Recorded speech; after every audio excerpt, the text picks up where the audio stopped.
5 novembre 1975, Feu Sa Majesté le roi Hassan II annonce l'organisation de la plus grande marche pacifique de l'histoire du Maroc.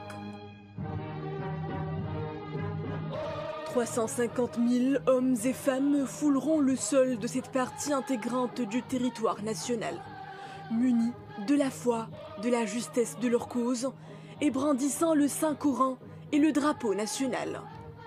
Une marée humaine de marcheurs volontaires afflue de toutes les régions du royaume. Tous répondent de manière spontanée à l'appel lancé par Feu Sa Majesté le roi Hassan II. غدا إن شاء الله ستخترق الحدود. غدا إن شاء الله ستنطلق المسيرة. Cher peuple, demain tu franchiras la frontière. Demain tu entameras ta marche. Demain tu fouleras une terre qui est tienne.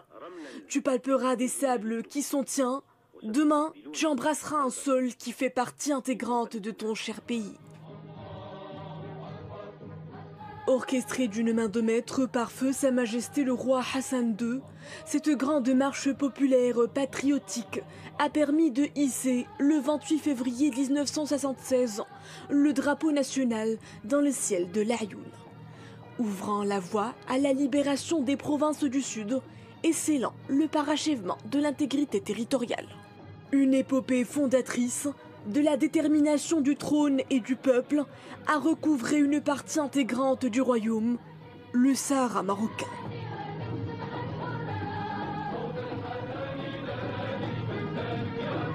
L'explosion des Smara menace la paix des civils, sans de les manifestants. Ils étaient plusieurs dizaines de milliers à défiler aujourd'hui dans les rues de l'Aïoun. Les habitants du chef-lieu des provinces du Sud et ses environs lèvent leur voix à l'unisson pour dénoncer l'attaque terroriste abjecte perpétrée contre leurs concitoyens dans la ville d'Esmara. Un cortège itinérant en solidarité avec les civils innocents pris pour cible de cette attaque ignoble. En violation flagrante du droit international, les manifestants en appellent à la responsabilité de la communauté internationale pour mettre un terme aux agissements du Polisario. La marche de l'Aïoun a pris fin par la lecture d'un communiqué des chiours des tribus sahraouis, un texte qui fait part de l'indignation face à cette agression contraire aux chartes et conventions internationales. Les chiours des tribus sahraouis y voient une vaine tentative des adversaires de l'intégrité territoriale du royaume de parasiter et d'attenter aux efforts menés sous l'égide des